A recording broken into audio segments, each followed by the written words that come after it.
All right, so I'm going to take this moment of quiet as in the orchestra arrangement has finished their warming up. The lights are dimmed. All of our patrons of the arts are easing into their seats. There's the quiet rummaging of coats being removed, scarves pulled from around throats, waistcoats unbuttoned, the quiet sips of water and various other aperitifs obtained at the concession stand just outside. The ushers have closed the doors, and we, brave band of brothers, we few, extend our thanks to each other, because this is an investment of time and effort. It does detract from all of the partying that Dia, Zach, Frost, Seth, and even Muzan do on a Friday evening. But we could be anywhere at all, but we are here together enjoying this hobby of ours. And I thank each and every last one of you. It's been a great run. We have had lots of experiences, adventures, fun, and all of those steps in between. But this is officially In the Shadow of the White City, Season 5, Episode 4, 1000 Christ.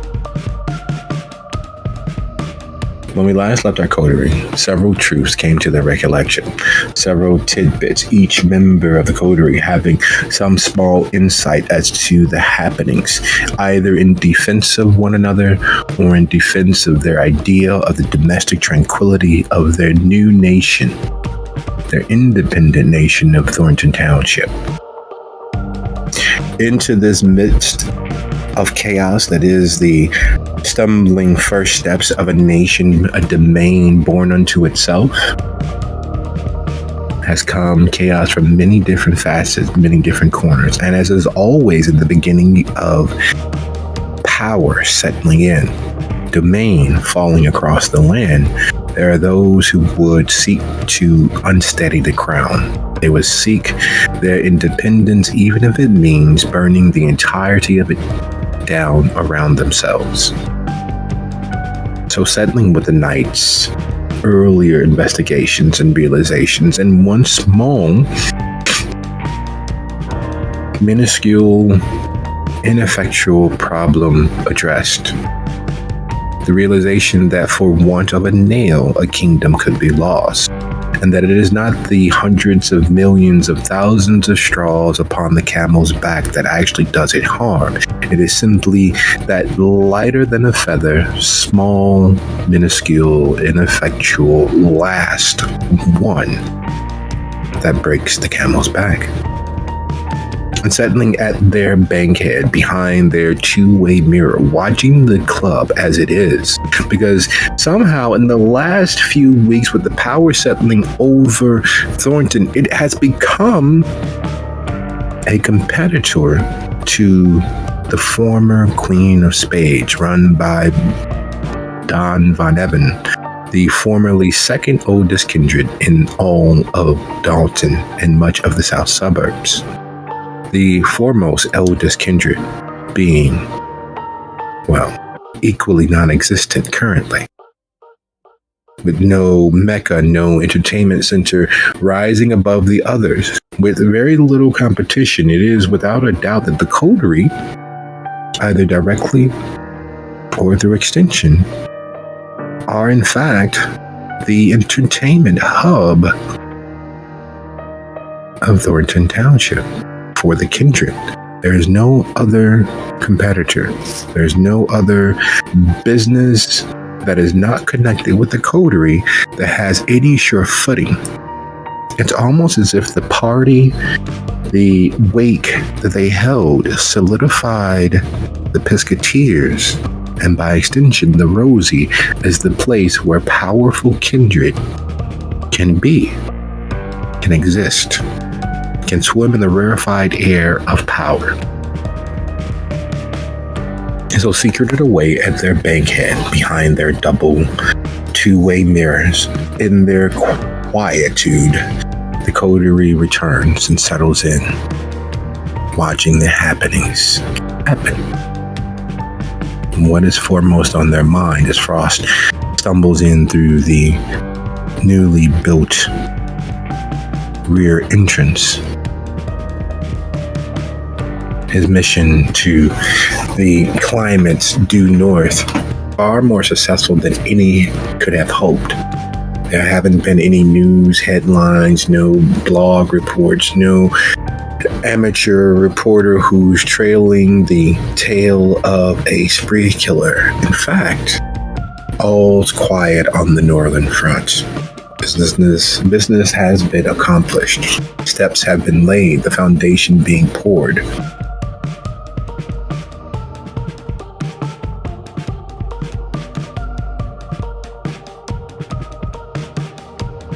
Well, dog, you managed to go up north and not burn the place down. I'm going to call that a win.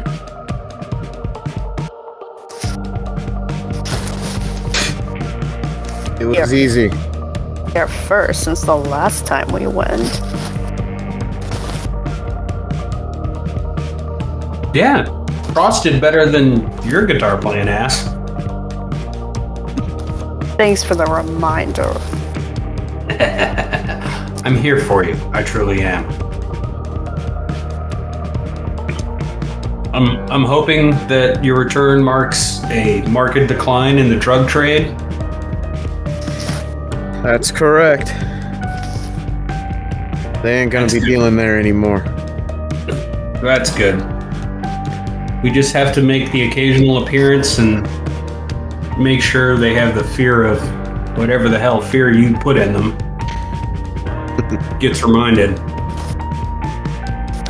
I have a firm belief that happy kind are docile kind, and they call the police less. So if we can turn that Milwaukee domain into something passing peaceable, then we can offer haven to those members that are on the run. Or prisons for those who need them. Just so everyone's aware, I'm only driving home right now, so I'm probably going to be silent for the next hour or so until I get to my computer. Roger. We got you. Thanks for listening in. So Frost, I sent you a couple of text messages about what the hell's going on. I know I was vague, but I mean, it is what it is. Zach's bar, right? Yeah, Zach's old, let's call them group, are playing a little fast and loose, and it is problematic given what's coming. What is coming? If I had my money to put on it, I'd say the Hounds of Chicago. I don't really think Decibel or our roommate here at the Psicateer is going to care all that much. But if any of the other barons hear what's going on, or if Chicago catches wind, which is likely, it will be a long-term problem. And also, just for the sake of Zach, I mean, what they're doing puts our guitar-playing bar owner in more than a little danger.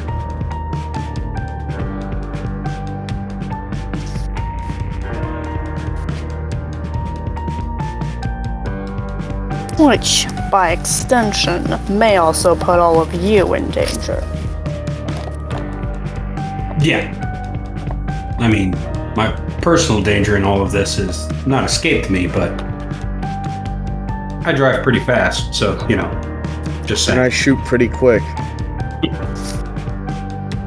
But we would prefer that Thornton, the way it is now, doesn't attract any more attention than it already has. And we don't want any of that attention coming towards any member of our little group.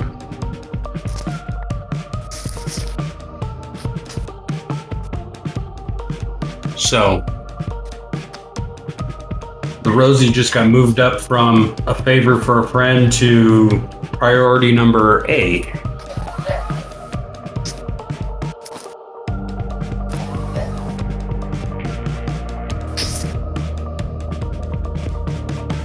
Anyone have thoughts as to how we want to deal with it? Whether we want to bring other people in or try the silent yet very flammable version of doing it ourselves?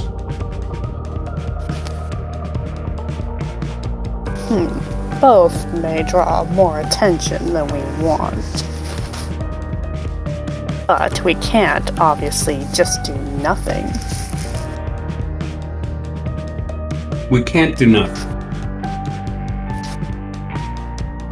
For your sake, if for no other reason, we can't do nothing.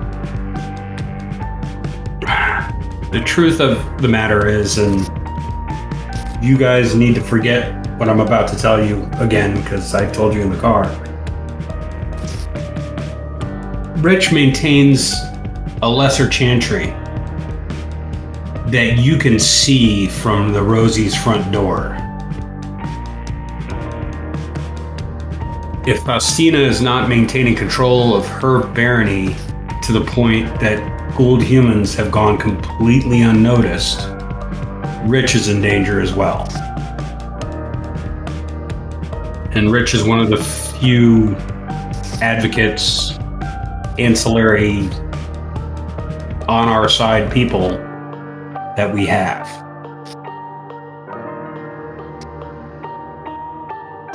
So, I mean, maybe we could bring Rich into it, have him assist in some small way.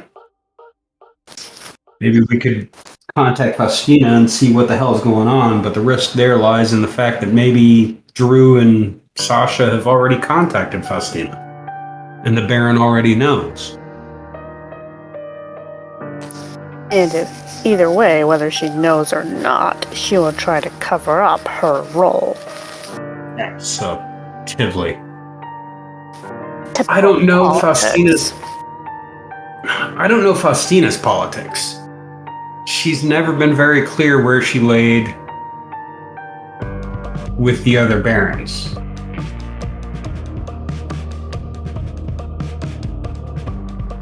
So, trying to get her help might bring down any level of damage on top of us. I mean, she stands pretty high among the hedonists, doesn't she?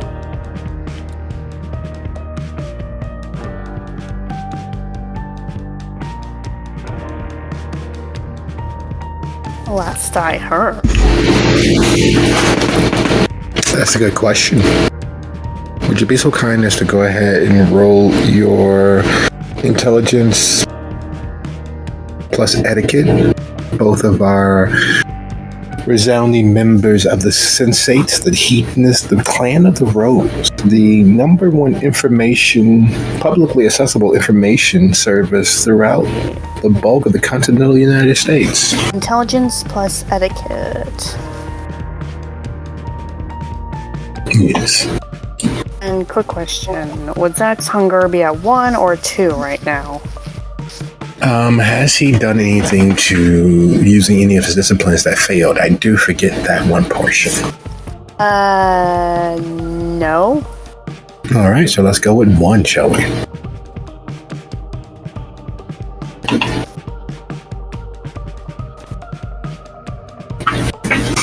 Now, here's the thing that you guys haven't bothered to mention to anyone. The thing that helped you all in Milwaukee as best as it was able, even with the attempt to character assassinate the entirety of the coterie. The reason why it was possible, the reason why it was even attempted. Behind every good Ventrue prince, which is the standard image of most princes throughout the continental United States, stands a Toreador advisor. Usually at the left hand of power, because everyone wants to use the right hand to wield the power, instead of using the left hand to simply suggest and guide decisions. It is the reason why most, if not all, of the fringe religions and cults of personality, and most harpies and keepers of Elysium are in fact Toreador.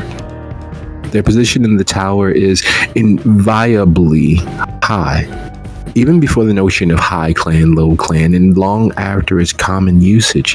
The Toreador reigns supreme as a pillar of the tower.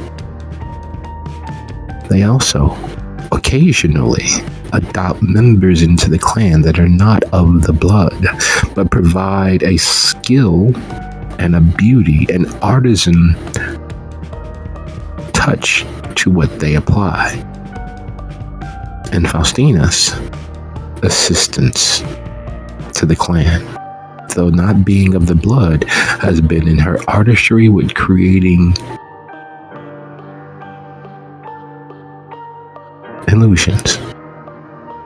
Her artistry is in wielding a magic that only thus far has provably remained in the hands of the Tremere. So while most believe that she is, in fact, a member of the Clan of the Rose, she is, but not by blood.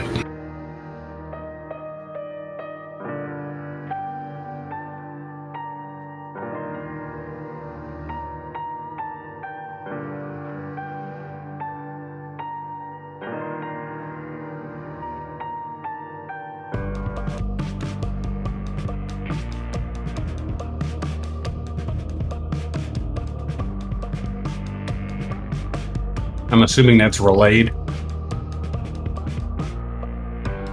If not then Zach, then maybe by Dia.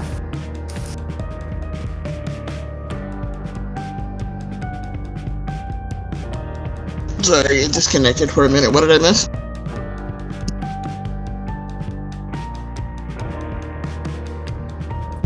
Just Dia's understanding of Faustina, the Baron of your nearest Baron, actually. Your border, your neighbor, right across the space. The Riverdale Baron who rivals or believes they rival Sepharino. The Riverdale Baron who is a respected member of the Toreador clan without being of Toreador blood.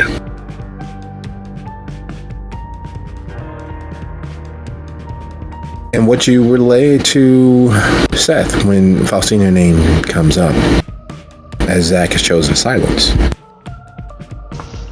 Okay, sorry about that. Yeah, Dia looks at Seth. Well, the thing is, with most power structures, traditionally Camarilla and setting, the Toreador are the silken hand, basically. On the left side of the prince is usually Ventrue, and the right hand are usually more martial, which is kind of what Disciple was doing with Genevieve. Geneva, sorry, it's been a long evening. Due to that, I would say that maybe they do understand and know what's going on, but it's best for them to be seen as hands-off. There's also the fact that sometimes the Toreador do adopt members that aren't Toreador in nature, i.e. Frost, in my case, and others of other clans. Made Toreador by not injection, but more ensconcement, as you would say.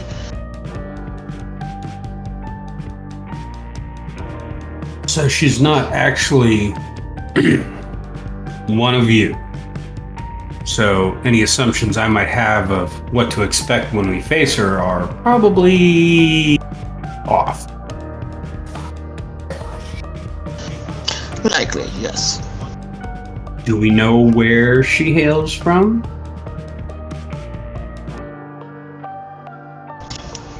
No, that one's a little harder. She seems to be a little bit secretive Venice. about her past. Venice.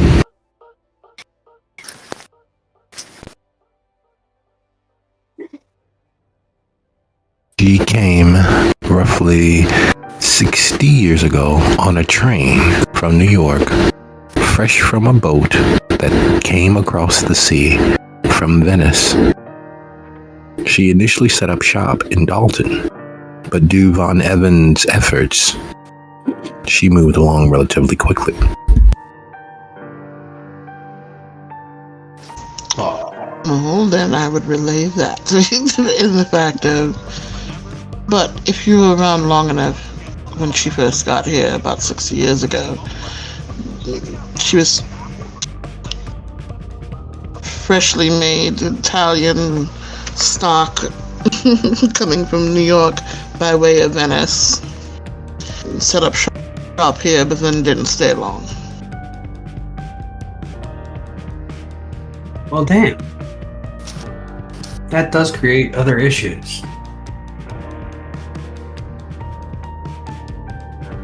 So she's not actually high clan. She's not formally trained as you two were. Or in Not my as such, but case, she's been around us long lack enough. of training in my case. Yeah, yes. But in our case, she's been around us long enough to have picked up tricks and trades and know a fair bit, so I wouldn't count that entirely out. No offense to our friends the Roses, but I miss the days when the Venture needed a Tremere nearby.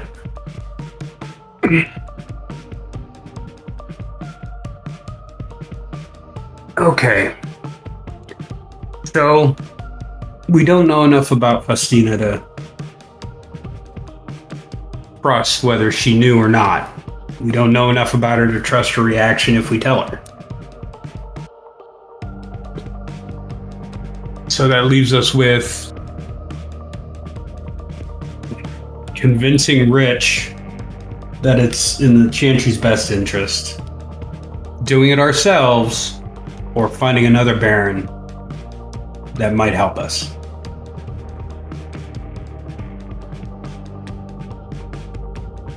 I swear y'all's politics drives me insane. Well, how do we think Seferino would handle such situations? He's already angry at most of the things going on around here. Maybe a nudge in the right direction. That could be a connection that we could exploit later.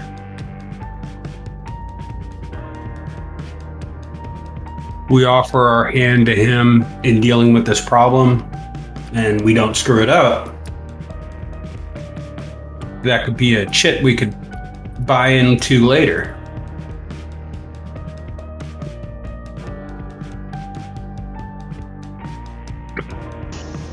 Perhaps. But the But question the thing is, is with this, we need to... Yes, Zach. will he even entertain the notion of assisting us? To me, he has the problem with nobody else. So, if one of you were to go to him, maybe he would still hedge as your members of my cabinet. But he's always been a man of somewhat, I would like to say, sense and sensibilities. So, the lesser evil would probably win out in that case, especially since it's something that could turn down on all of us.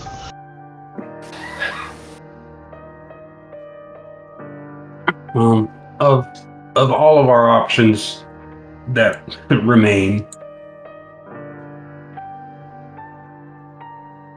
Naomi, Erzuli, and Seferino seem the most likely.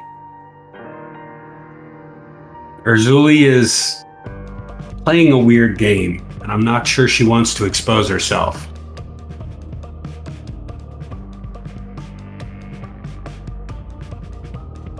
Naomi is probably busy rebuilding.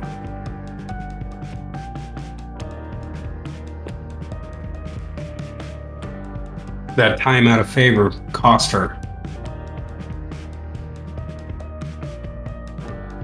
So maybe Seferino would be the best to contact. I mean, we amongst ourselves have many of the skills we're going to need. Ross and I can pick locks. Muzan.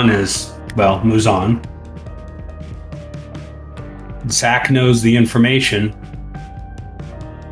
And, well, Senator Dio is needed so somebody can claim credit at the end. Ha ha. I'm bankroll and you knew this. It's almost always my money that's coming out of it.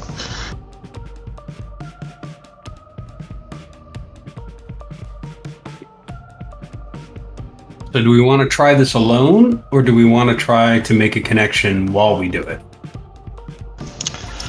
Actually, now that you've mentioned it, who's to say we couldn't reach out to certain inspectors or the same people that she has in her pocket that have looked the other way as all this has been going on?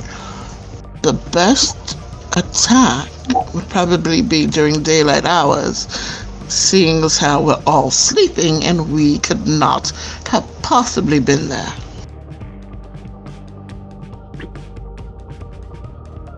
How do we make that? What, set loose health inspectors and building inspectors and all the machinations of kind bureaucracy on them? Nothing so banal as that. Though that's quite funny. And would be entertaining, mind you. But somebody posing as health inspector or something of the sort, and they in turn burn it to the ground while there are no humans inside to be endangered. A good old-fashioned arson. Then the question becomes: is the greatest threat the building and the business, or are Sasha and Drew the actual thing we have to be looking at? Well, we would at least take out the one claw in the basement.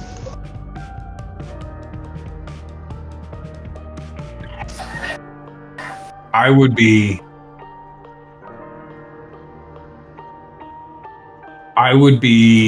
afraid of the impact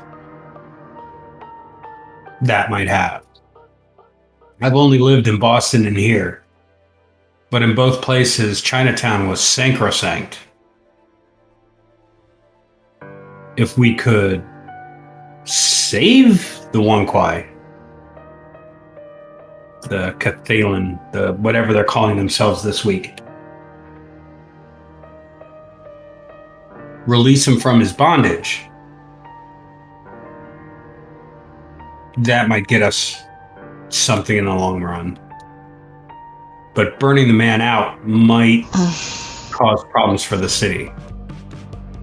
Look, Jeff, I understand you like to have as many fingers and as many pies as you could possibly get your hands on. But the thing is, Muzan has already stated that the man did not wish to leave when offered his freedom. He has some sort of strange sense of honor about being there. So he would not leave willingly. Would he? That's true. What is one Clyde burnt to a crisp amongst handling an issue? Well, Who's to if we make say it sure. we would be blamed for it, mind you? They would probably target Sasha and Drew, seeing as how it was their club. Which, And again, Sasha is is the one he my made a deal brand. with. No, Sasha is the one this one client made a deal with. Is it not true? So, they keep track of these things. They would know who to go after if the deal was broken. And they lost one of theirs in a fire. So, fast forwarding, let's say tomorrow morning, we hire a venture to compel a kind, or we bribe one. However, we give him a can of gas and a match, send him loose. Place burns to the ground. Now, Drew and Sasha, in theory, wouldn't be there. Any humans would have gotten out. The Wan Kwai would be trapped in the basement. We would be killing all the humans in the basement. We would be killing the Wan Kwai. We would try, in an effort to disrupting their business, stopping the ghouling, but also long term, hopefully, blaming it all on Sasha and Drew.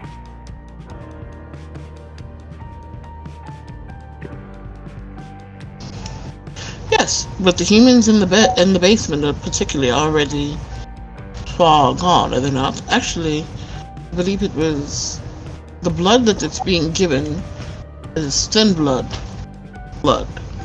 So technically not humans. Ooh. So that is how they are making ghoul daiquiris or whatever. So thin blood's being used to feed to the humans, making more ghouls. Meaning we would be freeing them for the bondage in the basement being used as blood bags. And we could point the thin bloods at Sasha and Drew as well. Exactly. I actually kind of like that one. The way I understand it, would they believe that any of the thin bloods were Drew's doing, considering my generation as his child? Well, the taking of thin bloods tend to be tribal, almost lupine. So, to capture them, you'd have to go into one of their camps. I see. I mean, I don't think the assumption would be that Sasha and Drew created them. It would be that Sasha and Drew had them kidnapped. Well, this we could work with. The question is, who could we bribe into making this plan work? Well, my criminal contacts in the city are none. I haven't had a decent CI since Boston.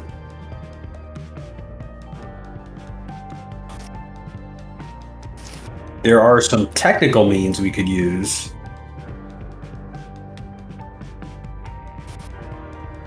Gasoline, a hot coil, and a timer.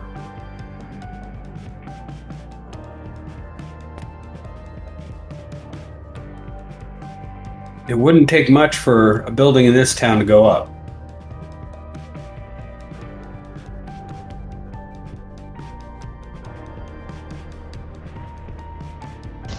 Then it falls to maybe Muzan would know somebody, or Frost. Being as how you used to be bounty hunters, the both of you. Yeah, they would be much more likely. I'm still in love with the idea of beating the two of them to death. And using Faustina as the club. Who's to say we can't do that after the club has burned down? We'd have nowhere to go. to hide.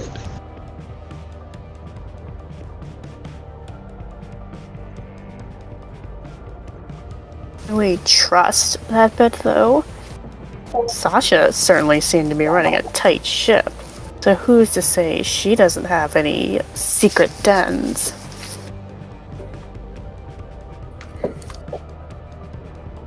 I'm pretty sure I don't know any ventures.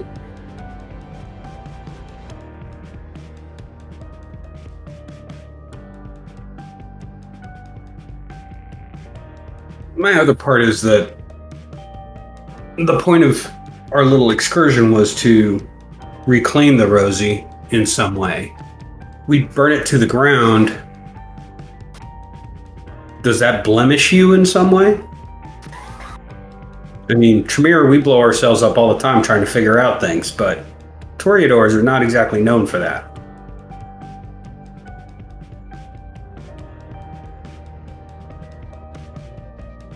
I see it as giving Zack and the Rosie a chance to rise from the ashes like a phoenix. That is poetic. I could say that it was pyrotechnics gone wrong.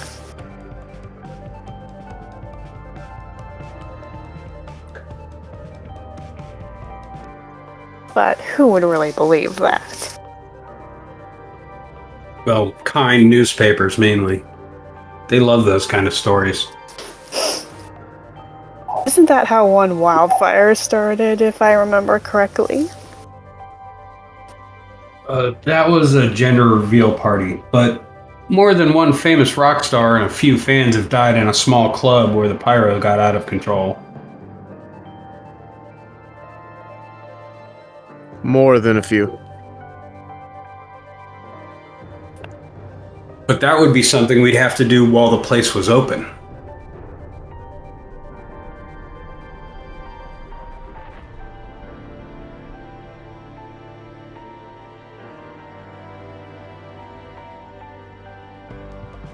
So back to the drawing board then. And there it is. Every path that has been suggested, every path forward results in the eventuality of death visiting the Rosie too. To what end will you use that death is the question. What will your personal ethics, what will your measures of humanity allow? Either you'll kill the Wan Kwai in the basement, or Drew and Sasha, or scores of humans who have been infected with a darkness that is solely the result of kindred interaction. None of the souls who visited the place, none of the souls who visit the place were looking to be strung out on kindred vitae, even watered down, barely passable kindred vitae. The Cathian, on using honor as his own shackle, did not sign on to lose his existence. Andrew, despite all of his misbegotten and tortured state of being due his emotional issues, did not initiate anything leading to his potential eventual death. In fact, in the moments you all shared with him, the one thing that he is most assured of is that his honesty, his pains were 100% honest and true.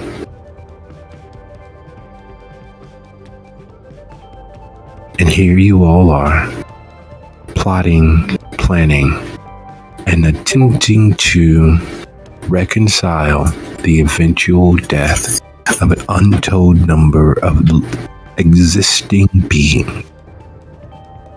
What will you all do? What is your honest vote? What does your remaining conscience allow?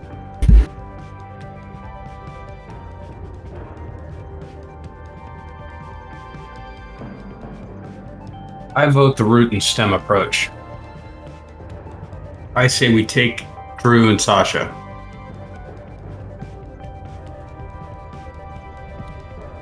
Those are the two that committed the crime. Those are the two we need to punish. And without them, the rest of it falls apart. I second that. The Wan Kuei would be released, so no fallout on that end.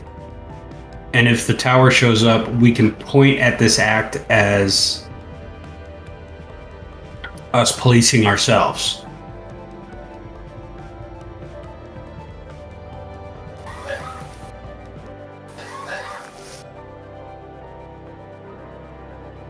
Yes, I so we mean- can claim we've already dealt with the transgressors. Right. That just leaves the cleanup, and they can handle that. I mean, there'll be a bunch of humans having a really bad day about 2 weeks from now. But they'll still be alive, and no breach to worry about. Yeah. So I, in all honesty, third this. Now, I have to ask you, I mean, you guys actually talked to Drew. I did not. I was distracted by, the gunman in the room. Do we need to just take Sasha? Or do we need to take them both? I say both.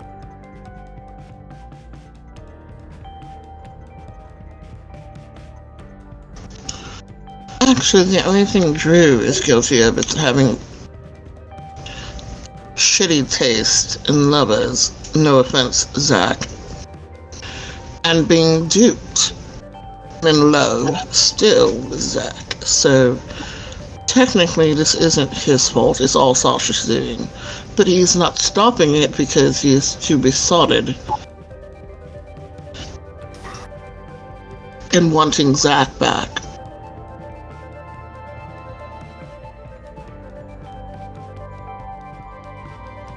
There's an often trotted out chestnut, an aphorism that everyone knows nearly by heart. Speak of the devil and they shall appear. And as you all circle down to this point of the conversation, Zach's phone vibrates in their pocket. Oh,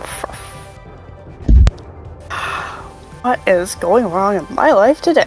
Let's find out. And he pulls out his phone and puts it in view of everyone in the area, in the kind of squared off area.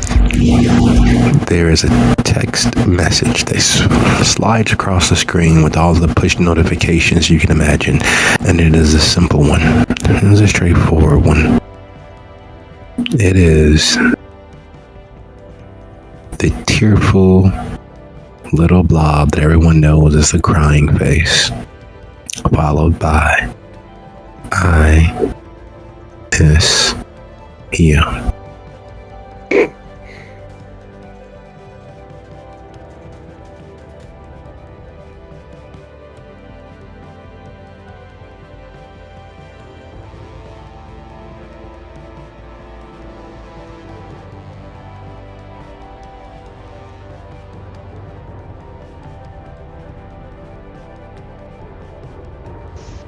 If Dia could roll her eyes any harder, it would make a noise.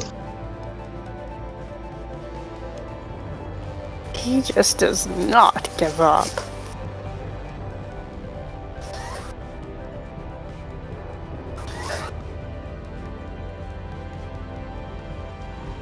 But of course, I have already made my stance quite clear. So clearly he is desperate.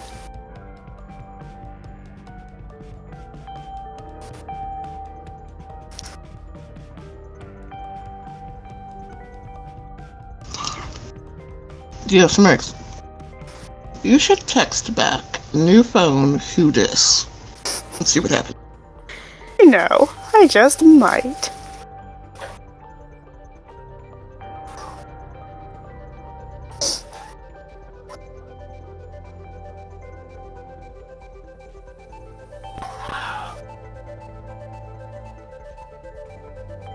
And so Zach actually does do that.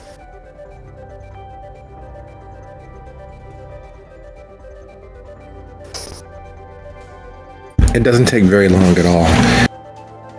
The response is simply, I understand.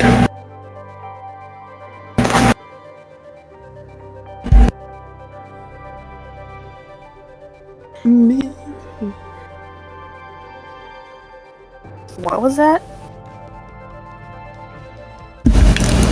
No, I was asking Frost. That was nothing. I just whispered something to myself. I said the message again. Whoa. Hold on. As funny as that was to you, whatever plan we come up with, we're going to need bait. And up till about 30 seconds ago, the only bait I could think of was Zach, which I did not especially like. But how can we turn Drew into bait for Sasha?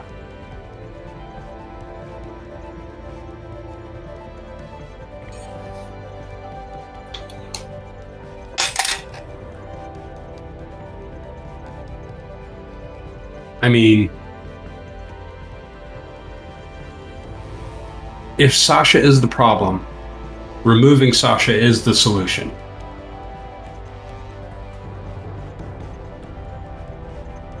Drew is very distracted by our very own. And the first thought I had was sneaking into their house. The second thought I had was Zach calling them out, which would make Zach the bait. But what if Zach calls out Drew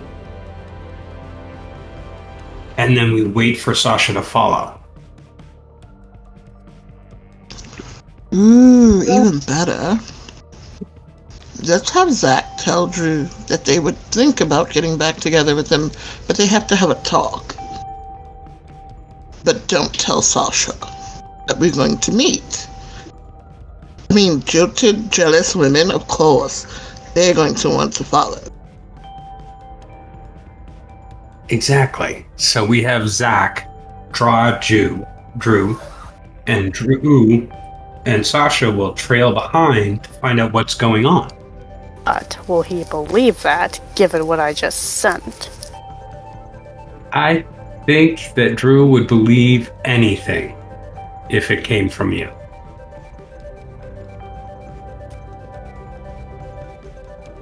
If you offered to talk to him, he wouldn't be able to resist. We just have to make it a place that is less obvious. Something not quite so ambushy, but still safe for us to work in. I.e. not here. Well, not here, also not Mitchell's old junkyard or under the bridge at midnight. Nothing like that. But there has to be a place that you two went to be alone occasionally. A park or a scenic look over the river or something. Something with an emotional attachment.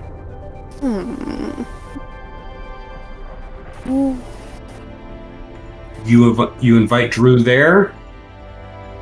Sasha and quite possibly her little flunkies follow. Frost does Frost things, making sure the flunkies aren't a problem. Muzan does Muzan things. Well, there was this coast of a lake. Did enjoy painting the sky there, especially with how the moon reflected off of it.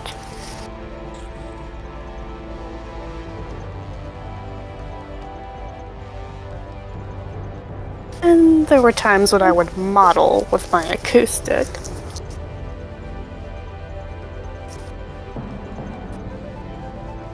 I mean, that has all of the hallmarks and problems of actually being a plan.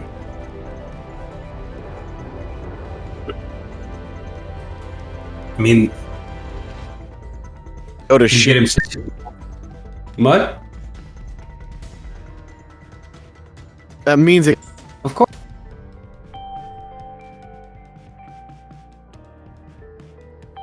Plan. Start the plan. Everything goes to hell. You throw away the plan. That's how these things usually work. Plan to get it all rolling. I mean, between all of us, we have Frost for whatever Sasha might bring, and me. We have Muzan to be right on site as added security for Zach.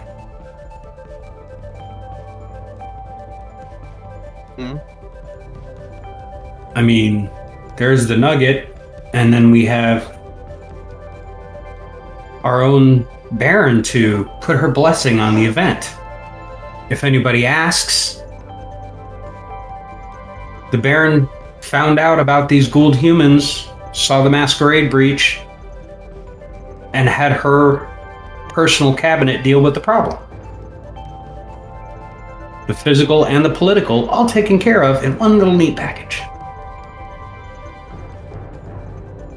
So, let me see if I have this right. I'm luring him to the lake, while he lures Sasha and her little new playthings, and we deal with that. Yes, you keep Drew busy, and Muzan protects you. Frost and I find Sasha and deal with that side of the problem. Well then, we should hope that my acting skills aren't too rusted. I don't think you're gonna have to try that hard. True. When people want something, Man. they will allow themselves to be blinded with hope. And the man sent you an emoji. I mean, come on.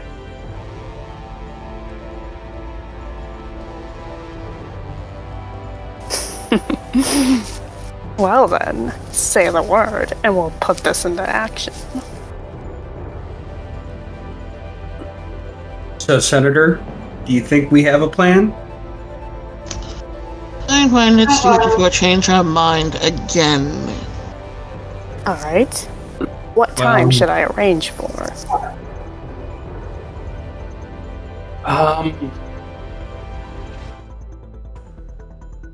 Nearer the dawn, I think. Just enough time for us to have an hour to spare to get home if we have to walk. Because invariably we seem to have to do that. Okay, storyteller, what time would that be? You were pretty much telling him to leave now and get there. What would be near the dawn but give us an hour to get back if we had to walk? You're telling him to leave now and get there. Yeah, he's saying we gotta go now. We've burnt up enough of the night that this would be a plan we have to start almost immediately. Alright, I see. Alright, let me get started typing then. Zach starts the and this text. This lake, is it the one over south of the river in Serafino's land? If I recall.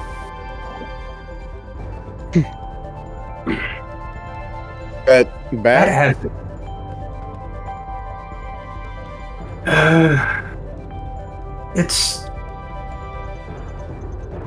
it's surrounded by industrial, but it's right around it is trees, so it is pretty. It does make sense that would be it. But it's in Serafino's land. That adds another layer of what we could do for ourselves. If our senator feels up to it, we could notify Serafino that we've discovered a problem and we're dealing with it and need the use of his land and we'll clean up the mess afterwards. That way he can claim some hand in it, which would put him in the senator's debt a little. I know, play nice.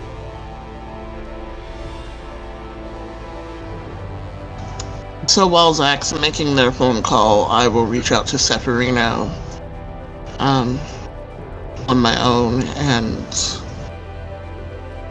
do my best to not give up the plan entirely, but more just, hey, so we noticed some shit and we're gonna take care of it, but when wanna jump in on it, that's cool, we'll handle it. So, Zach, go ahead and pin that text and we will correspond in that manner. Dia, you dialed the number that you've been given, the one that you saved, the one that you've obtained in regards to reaching out to your nearest baron, well, one of your nearest barons. For those tactically minded, there's no way, there's no shadow of a doubt that the space available and left for signature was solely tacked as a potential growing area for others.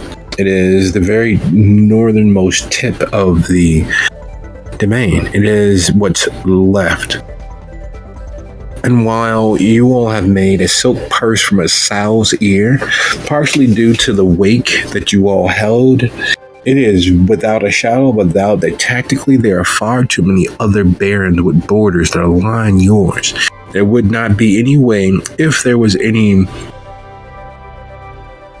social or fighting in the streets to protect your borders, where the opening or the exposing of your back would not prompt a tactically minded baron to simply swoop in and take the territory for themselves. After all, you keep what you kill.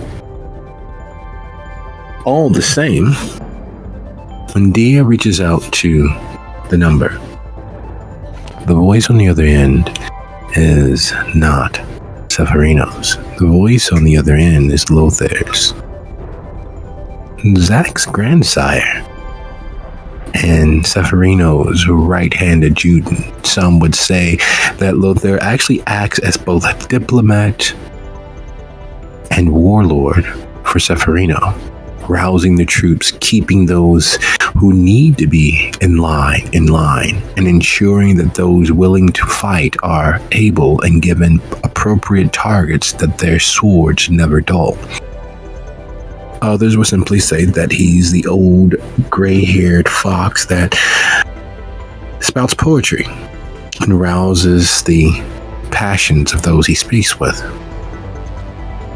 Others would just say that they can't understand his accent. Is it French? Is it Brussels? Is it Belgium? What is this guy?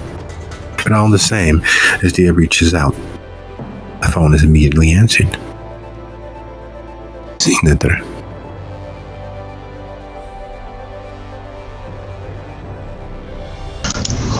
Well, fancy speaking with you. I was looking for Seferino, but I am much more pleased that I have reached you instead. That would make two of us. He has been gone for far longer than his weekend. How can we help? Well, see, there's a little bit of an issue that is going on, and we need to handle it, but it is taking us a little bit too close to our borders in your area, basically. And I don't want to step on any toes at all, mind you. So I was hoping that should we find ourselves in your neck of the woods, so to speak, either you would look the other way, I'll handle what it is we need to handle, or maybe even possibly send a little bit of help. It's like one or two people. Possibly. Either way.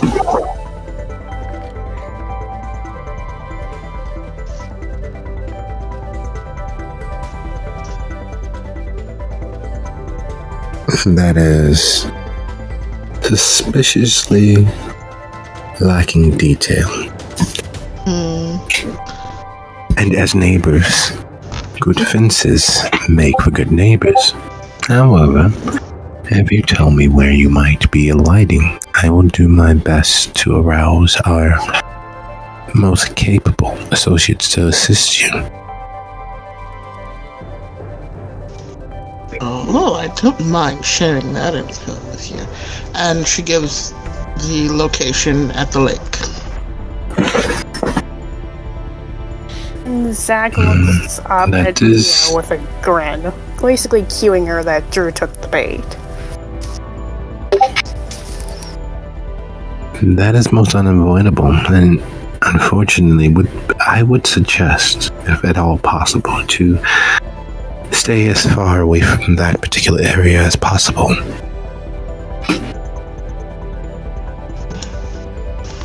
Me personally, or us in general? Very much in general. The last dregs of the warlock's effect on the area reside there. It has, in the last few weeks, in the last few months, grown into quite a problematic area for Kindred alone. Well, I don't plan on being alone, mind you, but I will take that into account. Perhaps an alternate place that you would know of? A much better meeting place.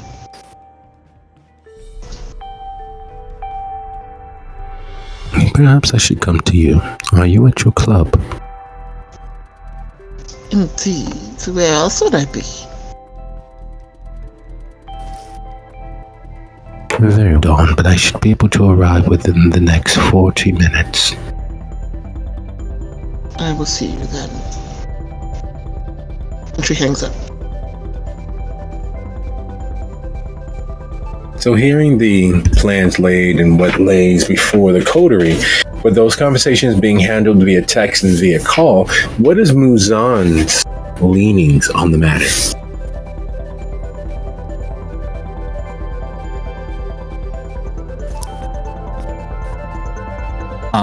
So real quick, do you mind just giving me a quick recap of what's happened? Because it was a little hard for me to hear in the car.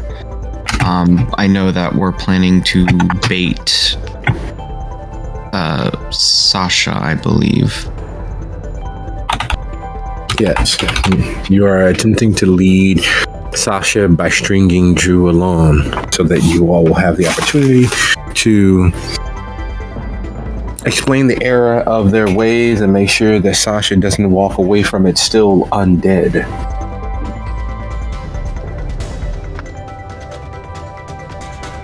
Make sure that she doesn't walk away from it? Correct. So Muzan pipes up and just says, here's an idea. Why don't we just get the bullshit and just fucking kill her then? If we all want her dead, then we make it easy. Just send me in there, I'll cut her fucking throat, bleed her out, and we all go on with our miserable lives.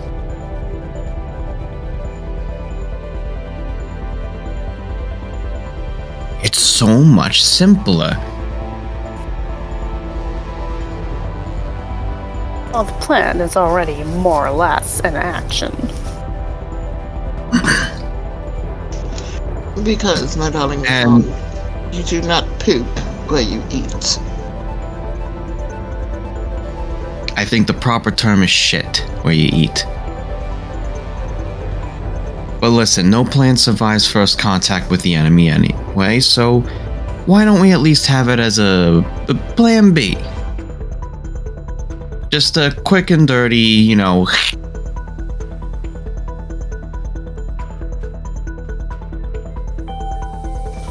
Fine, if you must be crass and crude, then yes, you can be plan B and just slit her fucking throat. Excellent. do I get the feeling that you enjoy being our little rogue? Ooh, me? What gave it away? Well, a rogue is oftentimes more useful than a bard, in all fairness. Hey, now you've definitely got your uses, don't worry. Yes, being a pretty face.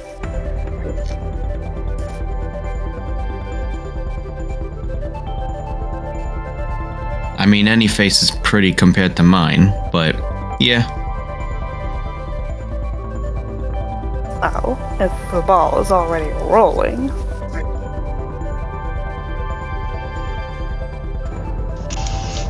And to make sure that they understand, though, I am going to pass along the message that Lothar gave to me about the whole backlash of the Tremere escapees being congregating in that area and making shit bad.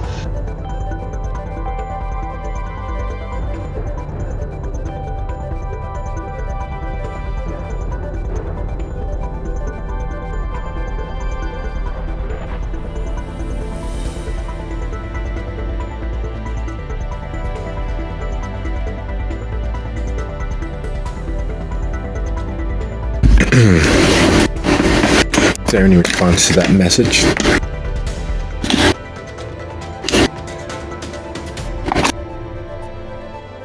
Have we lost everyone? No, I'm here.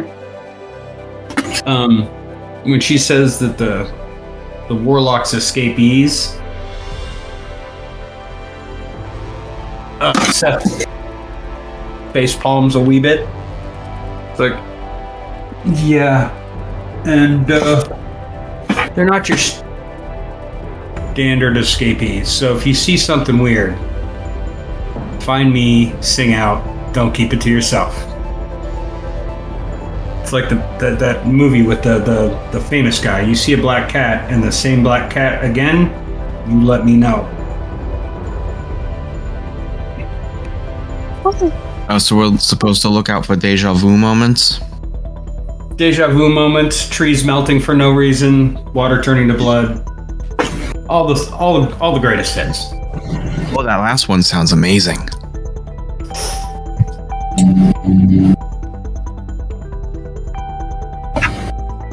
And then there's a knock upon the door.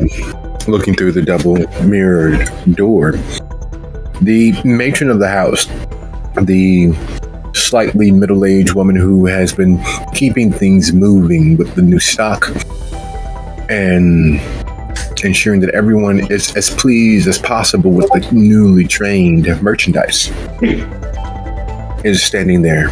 Her severe black dress and her hair pulled back in its usual high bun, and her ever-present clipboard.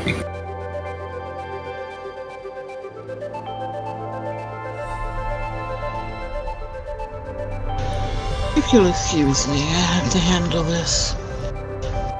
And she stands and walks to the door. Yes.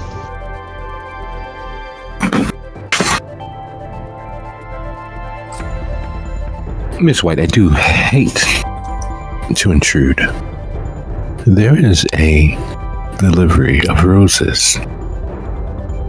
What? There is a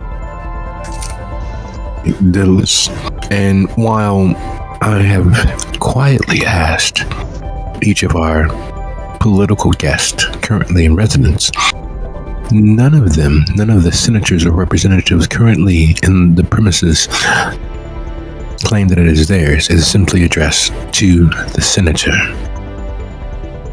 Zach's eyes go wide. Delivery of roses or figurative delivery of roses. No, madam, there is actually a delivery of roses, and as per your established protocols, I have them waiting at the top of the stairs. Did you search through them? That is not her job, Frost, please. Come with me and we will search the roses.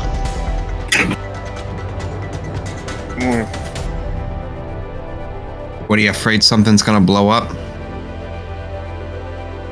Last time roses were delivered, we were shot at, and Zach had a child for a second. And With silver ammunition. Oh, sounds like a great time. Mind if I tag along real quick? Please do. and Zach's sitting there having flashbacks. And Seth is staying in the room with Zach. He got blowed up last time. He's not getting blowed up again. What chances of that happening? You wouldn't happen to know a Mr. McGinnis, would you? Start walking towards the roses, but I would like move Dia, like have her, get in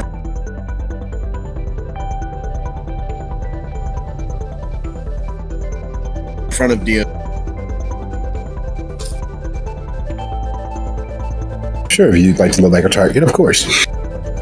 So, as you all may taking it that either Muzan balaclava'd up, or did he simply go invisibly?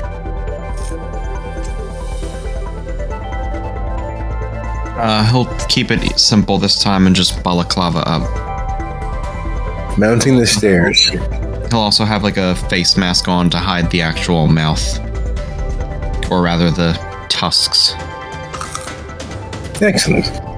As you all mount the stairs, for Frost, there is the all too recent memory of the last moment a delivery was made for the senator.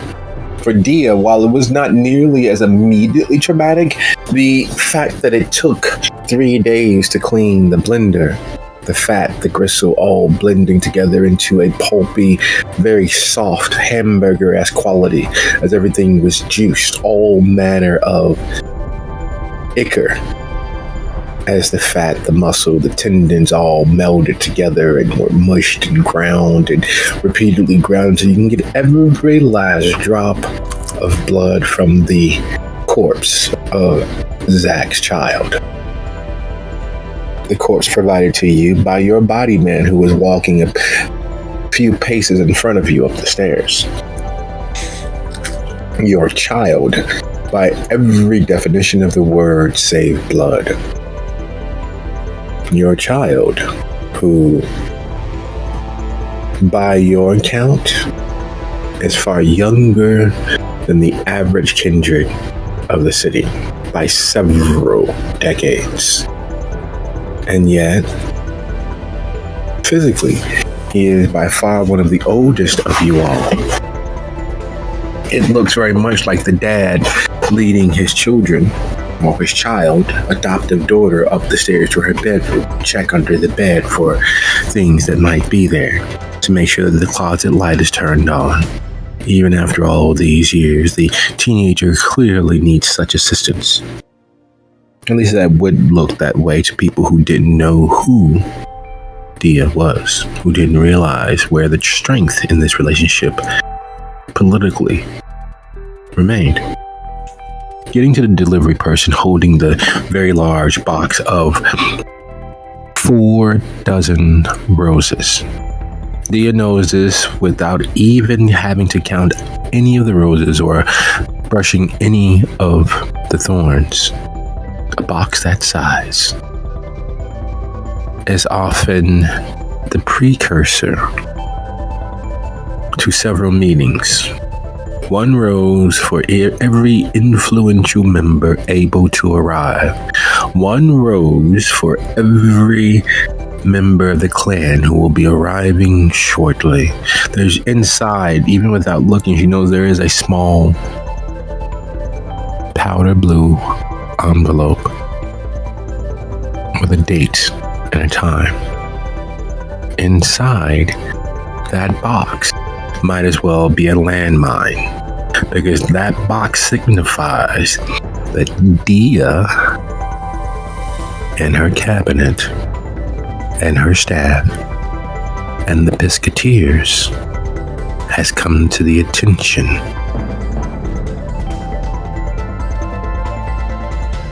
of superior roses, Dia has come to the direct attention of several higher up in the clan Roses.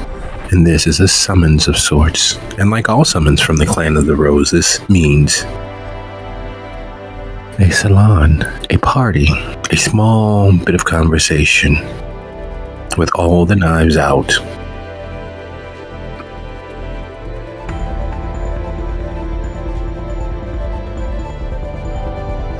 Hey, no offense, lady, but this box is kind of heavy. Who you taking this guy? And he points to you, Frost.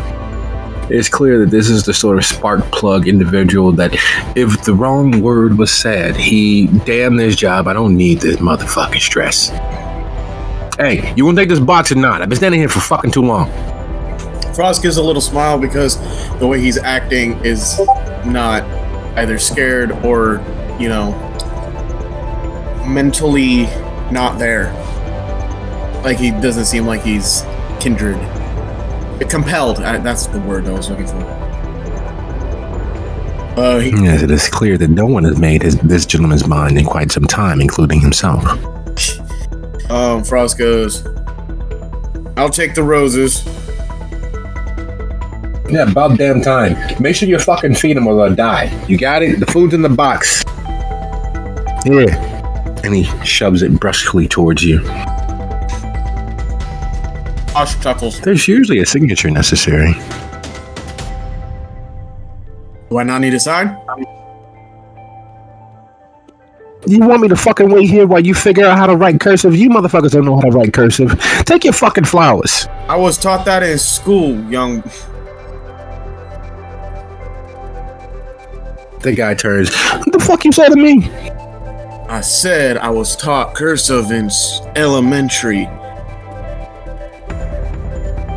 Listen here, you old fuck. You're gonna take the fucking flowers, you're gonna try and bust my fucking balls. I'm tired of people like you all the fucking time. And he starts unbuttoning his delivery shirt. We can fucking handle this right now. How fucking dare you? Hey, He is going to very gently I mean no harm. wind themselves in front of Frost and throw up Mesmerize. Okay, thank you. But smile at them very politely. I am so sorry, my dear, that we kept you waiting. How about I pay for your extra time spent here? And you have a drink upstairs on me.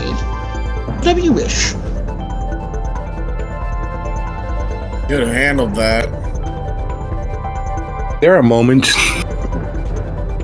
when brushing the mind and the emotions of others where there's a little pushback. It has happened roughly 99.99% of the time. There's always a little pushback, a personality, a mind, a full wealth of hundreds of neurons being fired by the second. Just a little push is required to slide past it. In this particular case, as you brush against the mind and personality of that being, it is literally like walking on freshly poured cement. You feel the malaise, the day in, day out wish towards violence, the day in, day out enhanced ignorance that any and everything should be fought for. It is the definition of the Napoleon complex compounded with a self-loathing. Doesn't really matter what the fuck happens as long as someone gets their ass beat. This is the gentleman who is literally a walking explosive. You cross in front of him. You walk too fast. You walk too slow. You cut him off in traffic. You let him in. He doesn't need your fucking pity. How fucking dick. You look at him wrong while he's ordering his food. You look at him right as he's ordering his food. You look at him at the wrong moment and he catches you staring for a microsecond too long. Immediately brushing his mind, immediately brushing his emotions, Dia feels dirty. She feels as if the weight of the world is oozing over her, clinging to her pores, ruining her ensemble, getting in cracks and crevices that nothing that moist ever should be.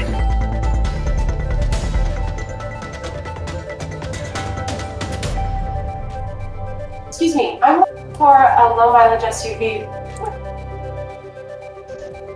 Yeah, okay. Yeah, thanks for fucking drinking. As they turn to go upstairs, Dia stands stock still and just shudders like somebody poured cold water down their spine. You good? No. And just as things were about to get interesting, Turning to look at Ross, that man is a powder keg. The wrong person at the wrong time is going to be on the wrong end of something, and it's going to go badly for them both. Could have knocked Touching him out his if he got escalated that quickly. mind was a mistake, and I need a shower now. Excuse me.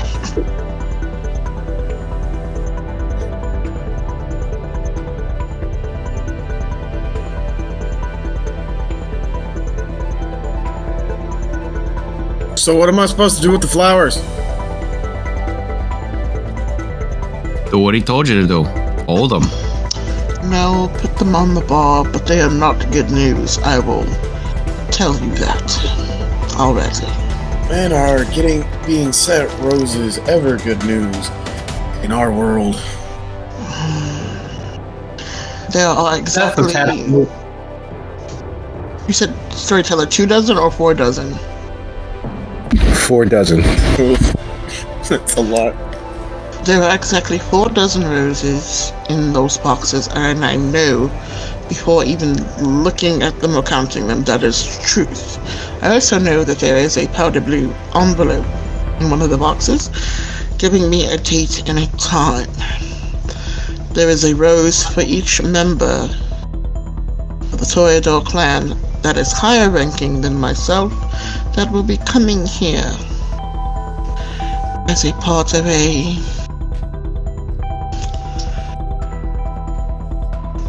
feeling me out situation. Frost looks for the letter in the thing. Reads it out loud. After putting You mean to tell me that there's gonna be almost 50 fucking roses coming here to party sometime in the near future? Yes, and they will be armed to the teeth in only the way that Toreador do. Their words. In their Nope. Wait a minute. That is not my scene. I refuse to be part of that. Too late. It was... Look, the last party wasn't too bad. Urzurli turned out to be a lot cooler than I thought she'd be. But 50 of you? 50. In one room. I don't think I would stay sane. No offense, but let's be honest here. That ain't exactly my scene. And normally, if I had my way about it, it would not be my scene either. But I have no choice. I have done something apparently interesting to the higher-ups, and they have chosen to bless, giving quotation marks, me with their presence, to tell me all about what it is that I have done to catch their attention. Unfortunately. So I will do my best and prepare. And can you just tell him to fuck off? I don't think it works that way, Buttercup. Exactly. Why wouldn't it? It works when I tell people to fuck off. Should I tell those 50 Toreador to fuck off, they would not find the Psicateers, or me, or anybody associated with me, or anybody that knew me in even passing, ever again. Because we are just like that as a clan. You think Gangrel are bad? Hey. Good. I'm assuming the three of them plus the blue envelope are coming down the stairs. Yeah. Yes, indeed. Flowers have gone onto the bar, and Dia's walking that way because she's still kind of scrubbing at herself, even though there's nothing there to scrub at. And they're heading towards, yeah.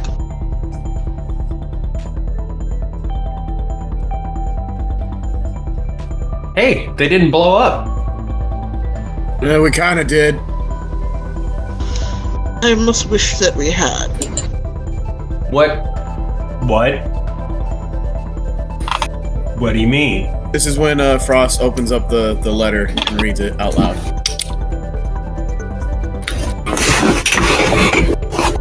Somehow Frost has found a way to use what diction he has available to sound as stereotypically Toreador as possible.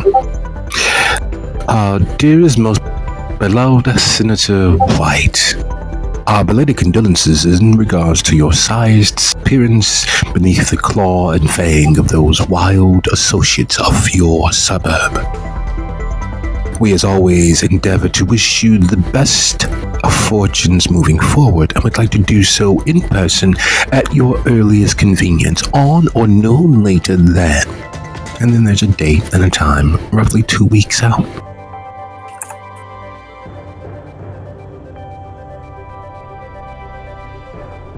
Your people are coming here?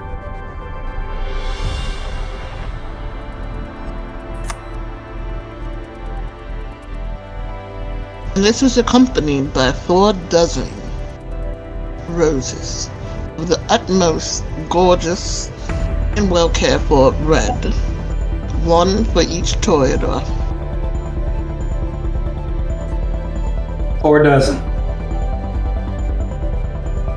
4 dozen of you are going to show up. Sounds like a fun time. Okay, so it gives me and Frost 2 weeks to find a suit. I have suits. Oh no. Neither of us own Toreador suits. Zach's gonna have to take us shopping. Okay. And what the fuck am I supposed to do? There's not a suit in the world that's gonna fix this enough And Zach starts for the rest of banging- the roses to like it. Zach starts banging his head on the table at this point. And he utters the words, "Fuck my life."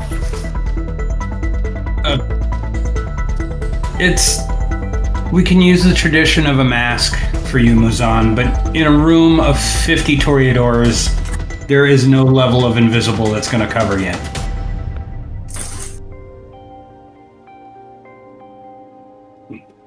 Do I have... Actually, fuck it. Can I just take the night off on that night, whenever it happens?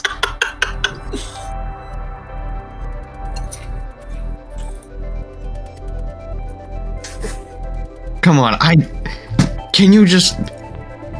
Look at me! You think I could sit Once there the night prim and is proper up, in some Imogen, monkey suit and a mask? No, it's Frost.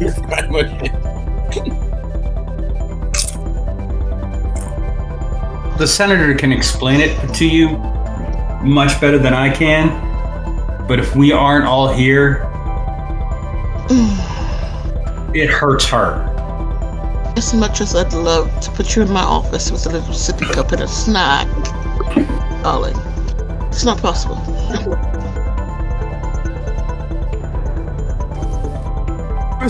Hey, and if Dancer can get along with roses, I'm sure you'll figure it out. And besides, you don't look that bad. Muzan looks directly at Frost and just stares. Oh, he has a stupid smile on his face, by the way. He knows what he said.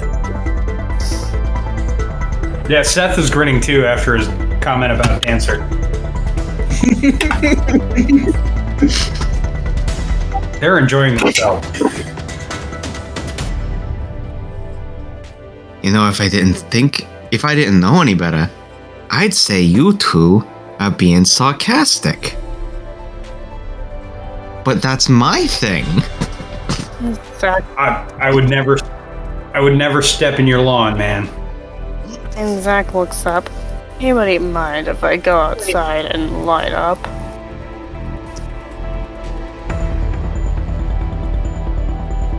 Yeah, no, you're our first level of bait. You don't get to go away. Nope. Anyway, that is a less than 2 weeks from now problem. So, it is not a tonight issue. Thank God for that. But we do have a tonight issue. The van's on their way, and then we will figure out the rest of that thing from now. So going over the plan for tonight, me and Seth go over to the place and blow it sky high. No, that is not the plan. No? No. We're gonna still do the luring out. We don't want to draw a whole bunch of attention to this. A big fire is going to draw attention. We want to get Sasha. Maybe we have to deal with Drew. But once they're gone, we can work on Rosie's without their interference.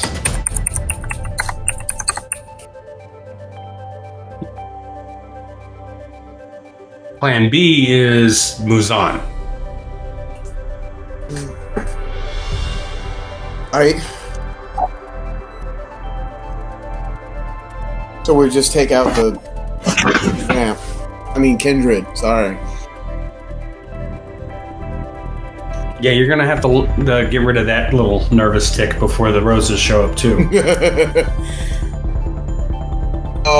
Do we want to do it nice up and close or far away? Because I got something in. No, we've got a meeting place, but we're gonna need Exactly. basically they show up, I'm far away, and bang. Yeah, that you're going to be perimeter enforcement. Got it. Sasha has some thugs. How many? But you and I are on thug duty. Muzan is on protect Zach duty. And Dia did her senator thing, so we may have friends coming with us.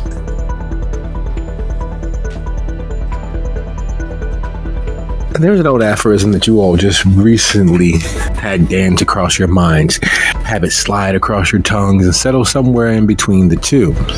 Speak of the devil. And therein again is the matron at the door, knocking politely as Alva.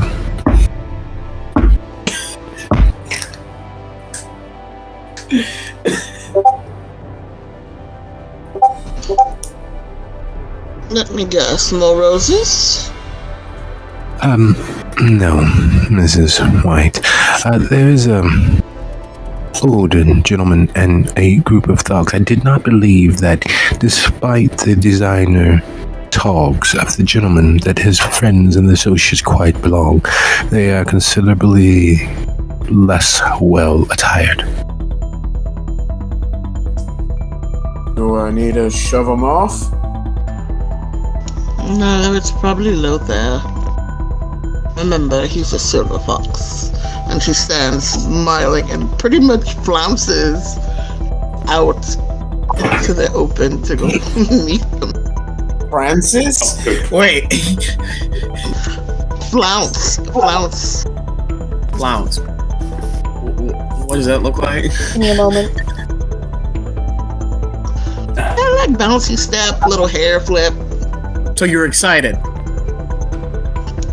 Yeah. Or at least pretending to be. Okay, this is new, but okay. You hate to see it happen, but you know it's going to. Huh. So, tonight, Frost. Any chance I can snag one of your 45s? got an arsenal in the back of the truck. You have your sole action there. Cool. I only have the one, and I think this might be a 2-gun night. Nothing like having a backup. And that same message is carried out as backup for the backup for his backup. Dia makes it to the top of the stairs. Lothair is standing there, Zach's grandsire. There is something unforgettable about that aspect, as if the hands of fate have conspired that your presences would circle and swim around each other. Okay. And at his back are 4 of the most stereotypical 80s gangrel-esque bruja you have ever seen. They are wearing cuts that declare them as Hell's guardian angels. They are wearing leather that has been tried and tested against the asphalt, moving at miles per hour that most can barely fathom as an actual acceptable speed. They are bedecked in chains and tattoos from their life, many of which look as if they were given at the hands of an ink pen behind bars.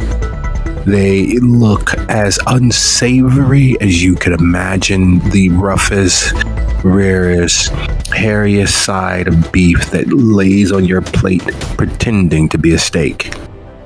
They looked like what you would expect if the adverb fight, fought, and kick ass became alive enough to walk off the page.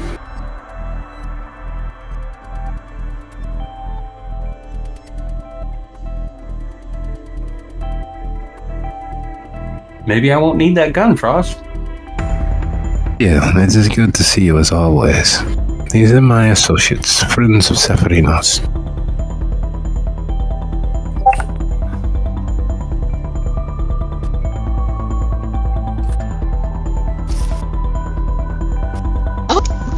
It is my deepest and indeed pleasure to meet you all.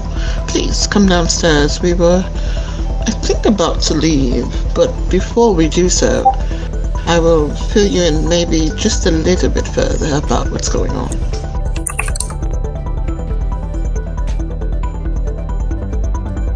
I would wait on every word.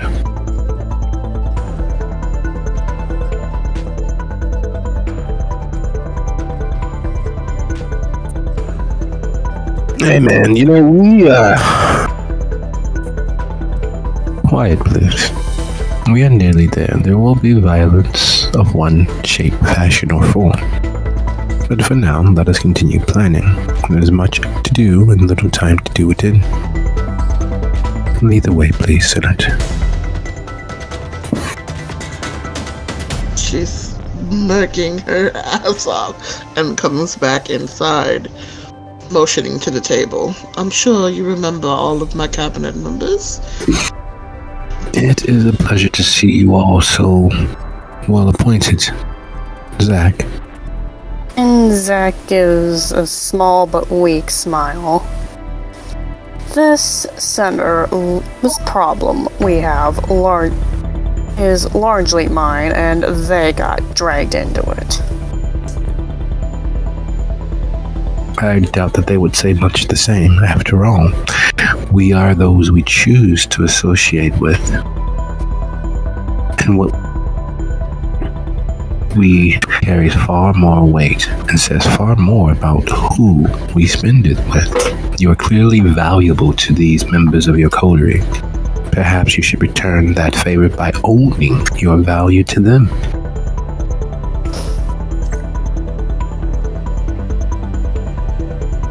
Yeah, all that poetry aside, I think what this old man here is trying to say is, if your friends are willing to go to the line for you, don't make them look like fools by saying that they chose wrong. Just do your best. Bleed as much as you can. Make sure the other guy hurts more. And that is the part. Thank you for your brusqueness. I'm working on. Well, forgive me, my poor manners. Let me introduce. We have Finn, Rodimus, and everyone's less than favorite leader, Max. Hey, how you doing? Yeah, what's up? Yo. Seth is sitting there mentally preparing himself for dealing with Brewhoff for an extended period of time. That's rude. Take offense to that, Seth.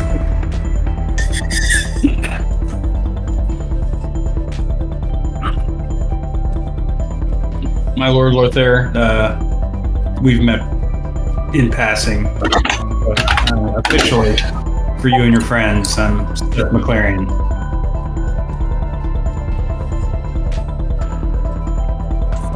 Yes, we have. I find that the senator has chosen well in regards to our cabinet. Yeah. How y'all doing? McLaren. You run that gumshoe shop. You put away a couple of buddies of mine. We'll talk about that later. Hey, it's a job. Yeah, so sucking dick, but I don't see you getting paid to do that, now do you? Hey. Lothair says they're friends. Be nice. Some friend working with a guy who put people behind bars. You know what that does to a man? Judging by your tattoos, I'm sure you have an intimate knowledge in that regard. Might you behave yourself a moment longer? Yeah, okay. My dear Lothair, I must state one small thing about this whole situation. We are doing this to rescue your child from themselves. I'm not sure you are aware of the situation they find themselves in. We find them innocent in what is going on and wish to free them of their shackles. Zach, you must forgive me.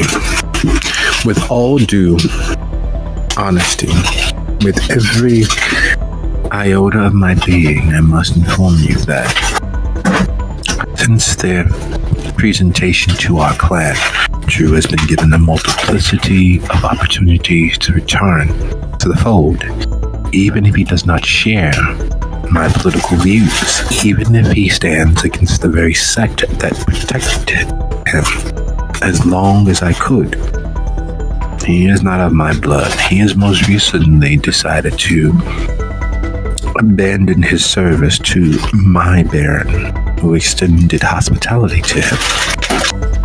He has decided to follow behind his former lover, abandoning even his support of the Anarch cause. They are currently in talks with the Ventru of Chicago for a franchise. Drew currently is no child of mine. I have no accountability for him.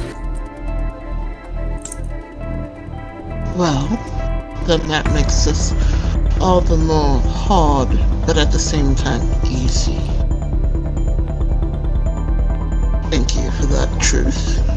That is the problem with which we are handling this evening. I'm sure you know some of what's going on. I would like to say yes, but unfortunately we are in the midst of other far more pressing matters. Severino has gone on one of his sojourns into the wild. In doing so, the Baron is absent his throne, and there is considerable pressure from Decibel because of the slight given.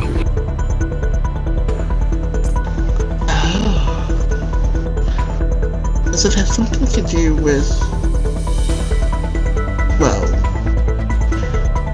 I put some things together, obviously, and they're Severino's childhood. Her, yes. On Decibel holding that leash. It is far more than a simple leash. He has bound her to him of seemingly her own will. She has chosen a hand upon her leash. She has collared herself to him. Oh. And this is far too much for Severino. Mentally, she was his last and most favored child. In this pain we both share, though Severino, having lived far longer and placed far more faith in his child, is a bit more out of sorts. Unfortunately, it seems as if it was purposefully done by Dusaball to destabilize. And now, horrible thing that. Well, hopefully he will find himself soon and return to you. But in the meantime, we wish to nip a problem in the bud before it becomes a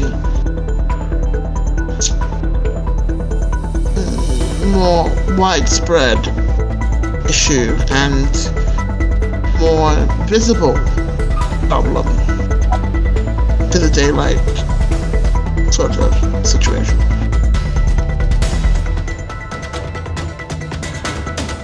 I don't wish to pry, and I'm here to help. But why would you visit that area that is quiet and secluded, and is often a place where lovers decide to arrange an assignation amongst themselves?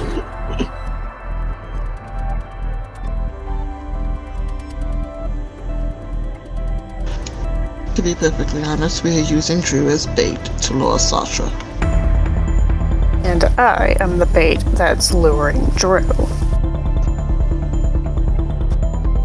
I see. I didn't know that it held such meaning for you both. It was where he was made one of us.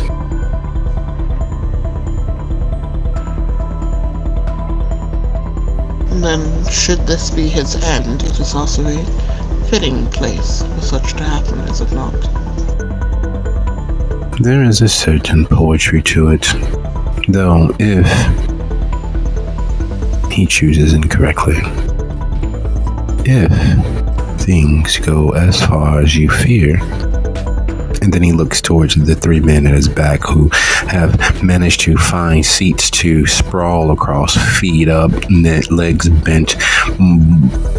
Finn is actually sitting cross-legged, both elbows resting on knees and mockingly meditating, his tongue hanging out like a dog panting.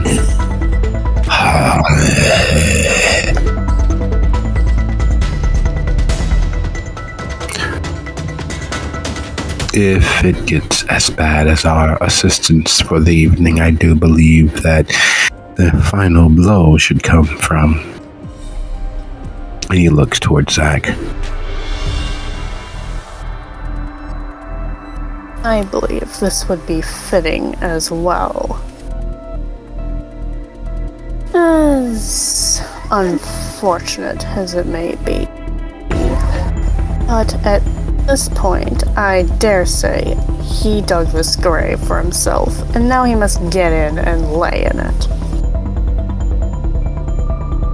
Frost looks up at the leader dude and goes, your men trained with guns?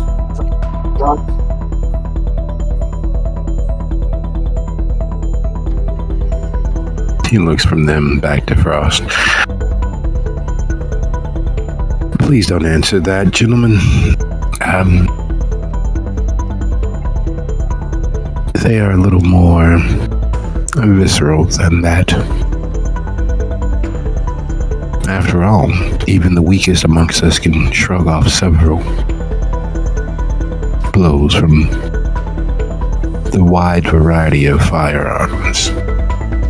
What these three are capable of, there is no shrugging off. What these three are capable of is a crime against man and animal.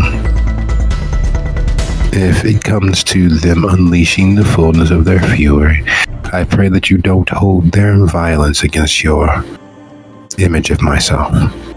That's fine. That's all fun and dandy. Never.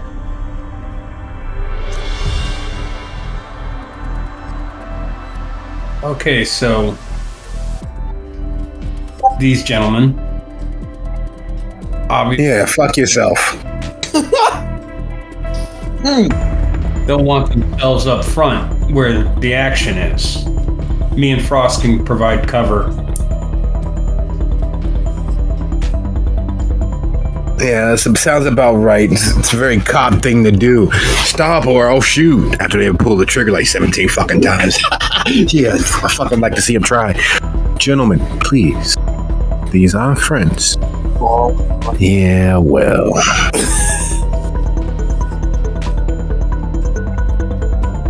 I swear to you, Senator, that despite their brusque edges and their antagonism, that they are very capable combatants. Wherever you would like them, please assign them as you will, because we will have no further interruptions. Correct, gentlemen? Yeah, no, we won't tell them to fuck off anymore. I promise I will never tell that guy to fuck off ever again, because one, he might try on my leg, or two, it's just rude. You're right. It's rude. I won't say fuck off to you ever again, you dirty fucking rat. I will never ever call you out of your name by telling you to go fuck yourself. I will not say fuck off. Wait, did I say fuck off or fuck yourself?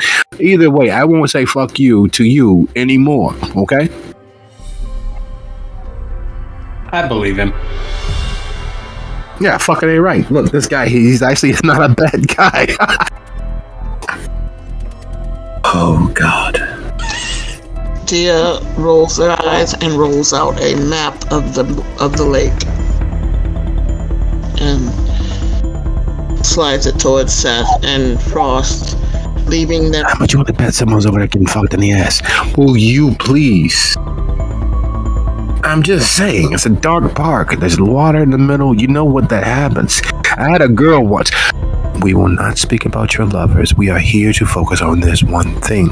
And remember, your behavior will be explained to Severino after this. Hey. No reason to be a rat. Let's just keep this between us. I'm sorry I had a thought. But look at that pretty boy over there. That is my grandchild. Oh, you made good kids. Congratulations. Who the fuck is this dude? Frost whispers that.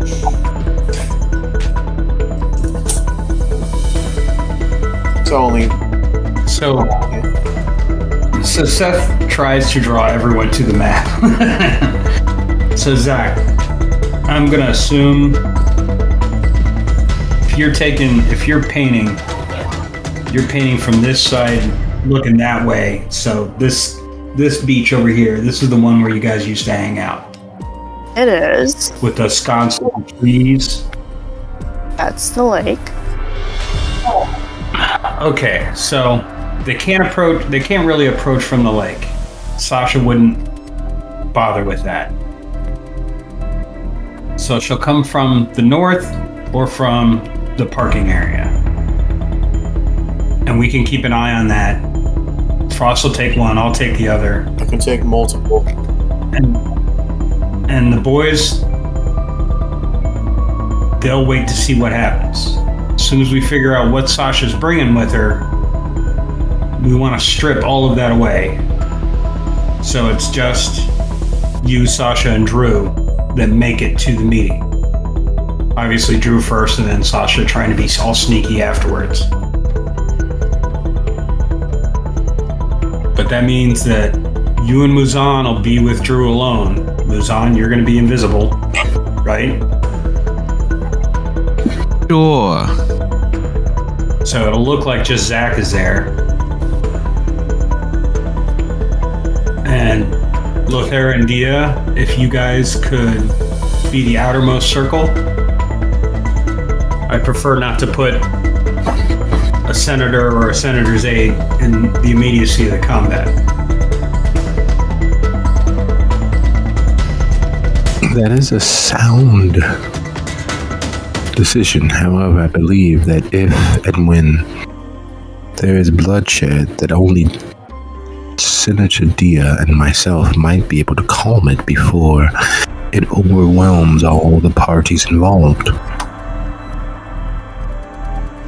Do you want to be around your contingent just in case? I believe we should be closer to the heart of the issue, which is Zach. After all, we can support them emotionally. We can also add to their own ability to calm the scene afterwards. Actually, yeah, keeping things calm would be good right there in the center. And then me, Frost, and the boys can calm things down our way on the perimeter.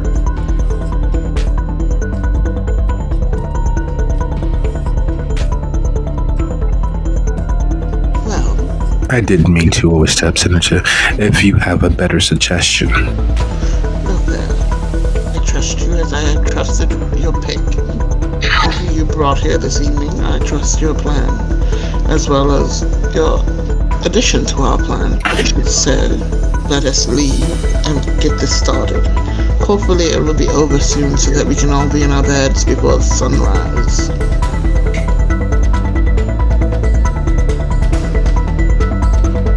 And there is that. Time is ever the thief of all ways, and as the motley crew of associates make their way to the rendezvous point, there is a sinking suspicion, something that had, as of yet, been unthought of. While Drew used emojis, none of the bulk of the other messages did. All of them were almost straight to the point, almost businesslike, with a hint and a twinge of emotionality.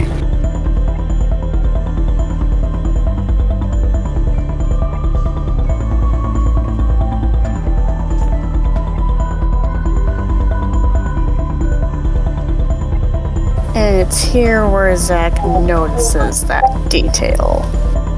Then on the way there, he says, hold on, something's off. Take a look at one of the messages I received and compare that to some of the others. See what you can find.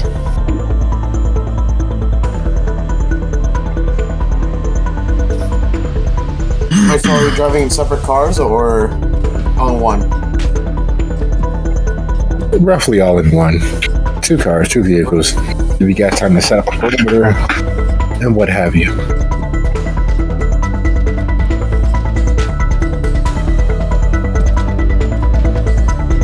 Who's Zach showing the messages to? Whoever is in the same vehicle as him and can't. You, Dia, Lothair, Seth, Frost. Who's driving? Who's on?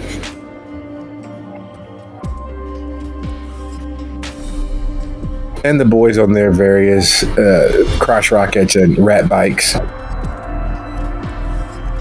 So the Brewhaws are out of the car right now. Yes. That's for the best.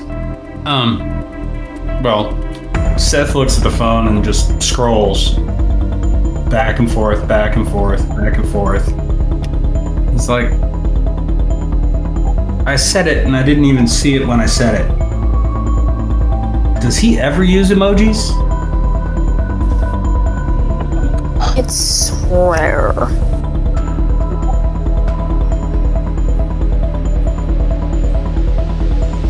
Okay, well that could be interesting. Maybe Sasha beat us to the whole luring you out punch. Maybe she thinks she's leading you into something. Frost, opens a compartment, the glove compartment, in the car, and takes out a Colt and hands it to Seth. You'll probably need this just in case. There's guns hidden all throughout this car, just so you know. So Seth takes the second Colt and puts it next to the first one and in the small of his back. And Zach looks over to Dia. You wouldn't happen to still have my knife, would you? Reaches over to another compartment. Oh, it's guns. He doesn't really do knives. I was asking Dia if she still had his knife. Dia's out the way. Oh, never mind then. Okay, so Frost just like takes out another 1911 somewhere in the. No, I'm joking. There is only a few more guns, and that was the only pistol. That was.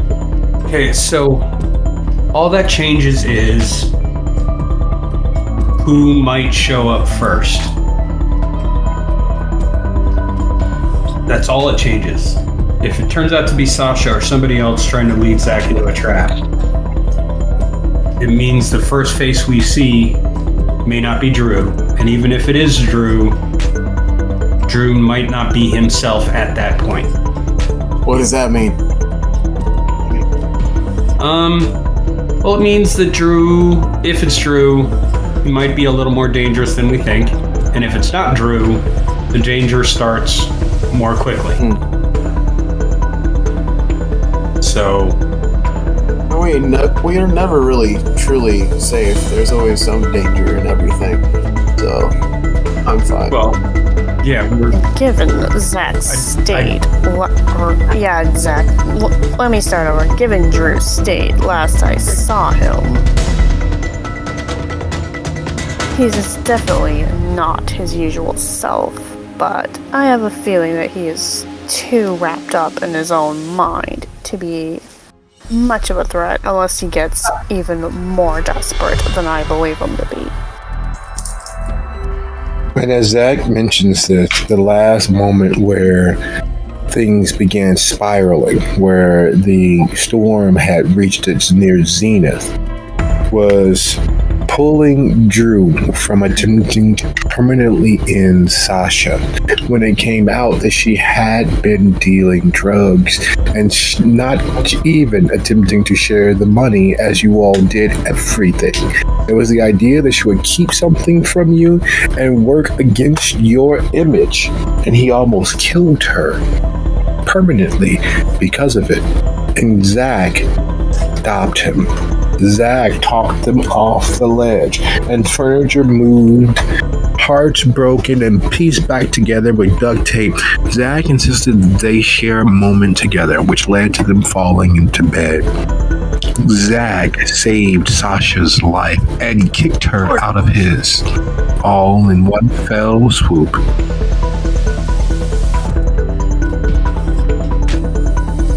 Where the fuck am I getting Westphalen vibes from this? okay, so the plan remains the same, but we have to acknowledge the fact that festivities for me, Frost, and the Brewhaw gang might start a little earlier than we expect.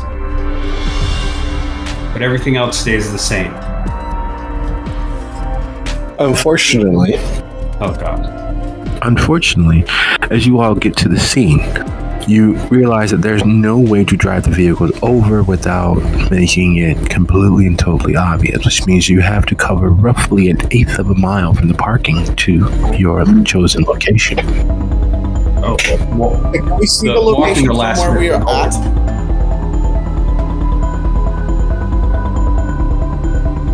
Who has heightened senses? I do. Technically, I wouldn't need heightened senses. Technically, you would need heightened senses. Despite the kindred's ability to exist in... Remember? That's one of the main things I had in his car.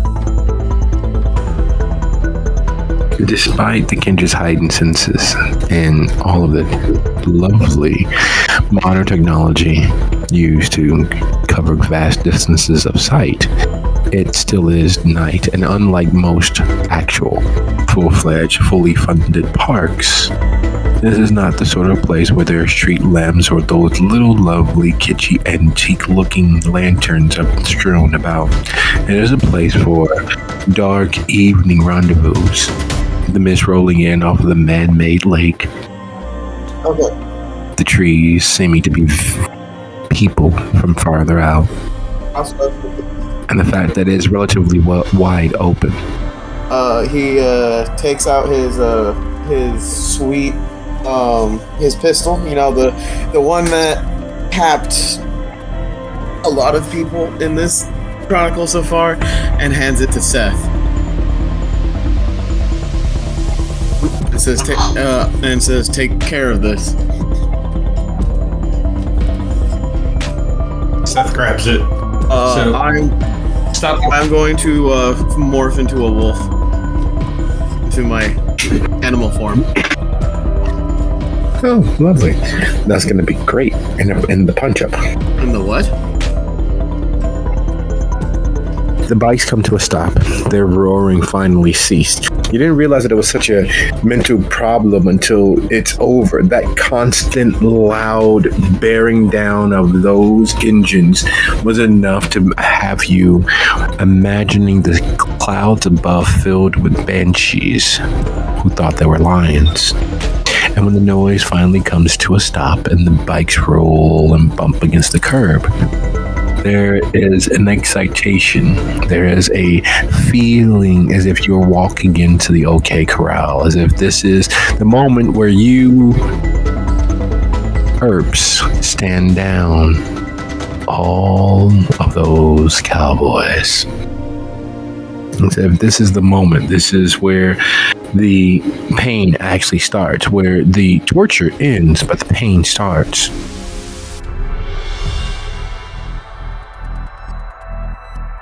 And as Frost breaks himself, the sound of muscles tearing, sinew being moved and reattached, the cracking of bones, and the lengthening of things that were never designed to be so lengthened. Fur exploding from his dead skin. The ripping and tearing being the backdrop to everyone exiting the vehicle, looking around the darkened space, knowing that here there be monsters. Seth watches as, from one step to the next, our man Frost goes from armed killing machine to furry killing machine. He looks over his shoulder at Muzan. Time to fade. And then he himself calls up his own blood and his blood sorcery and uses his blood sorcery to increase his blood potency. So his vampiric nature just becomes far more stark. Okay, and give me a moment real quick. Yeah. Typos are gonna be the tough for me. Okay. Sorry about this. I'm using a PDF. Okay, heightened senses, wits plus resolve. Okay, wits, resolve.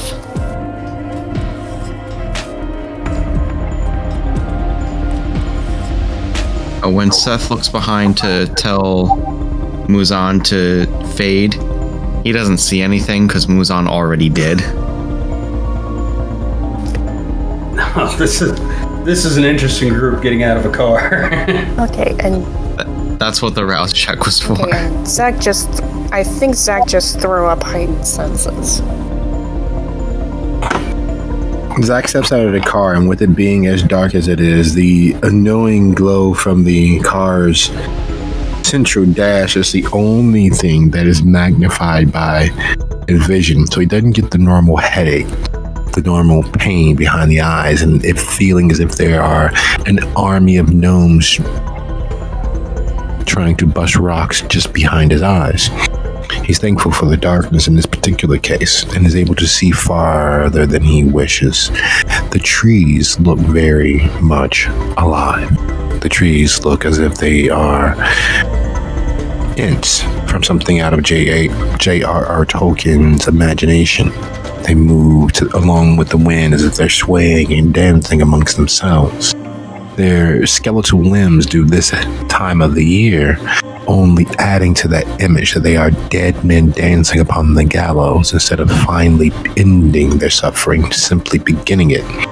The fog rolling off of the man-made lake is only magnified because of the low-flying clouds, the fog that covers nearly everything.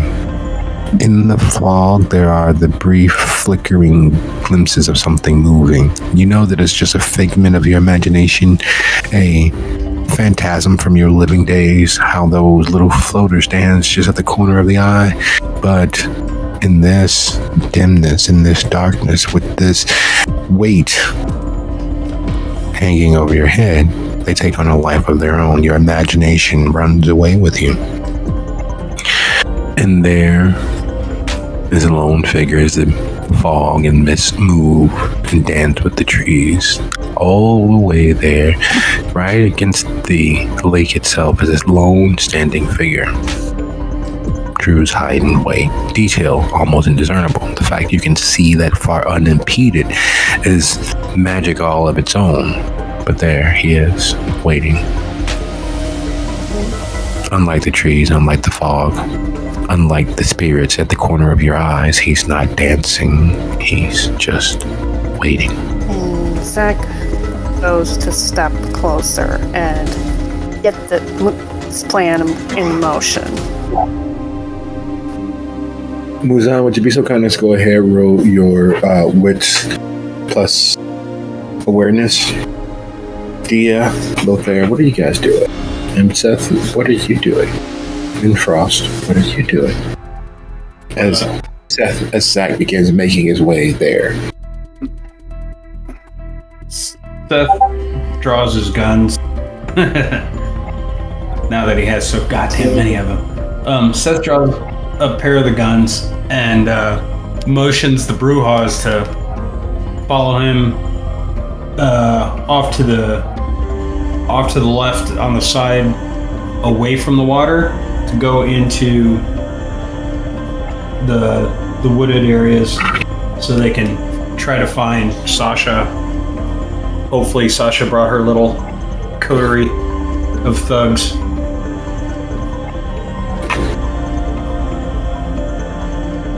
Dia, Muzan, and Frost. As Seth pulls wide, circling around, clearly attempting to outflank or potentially flank anyone that may be making their appearance. What is it that you all are doing? Frost sticks to the plan and follows close up behind Seth. Frost follows Frost. What?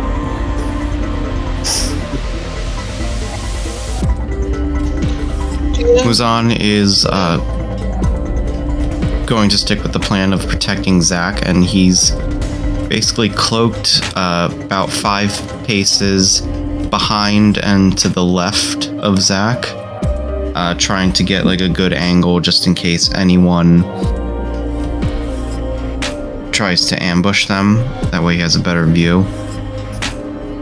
And he will basically have his head on a swivel the entire time, just trying to spot any threats that might be coming from the shadows. Excellent.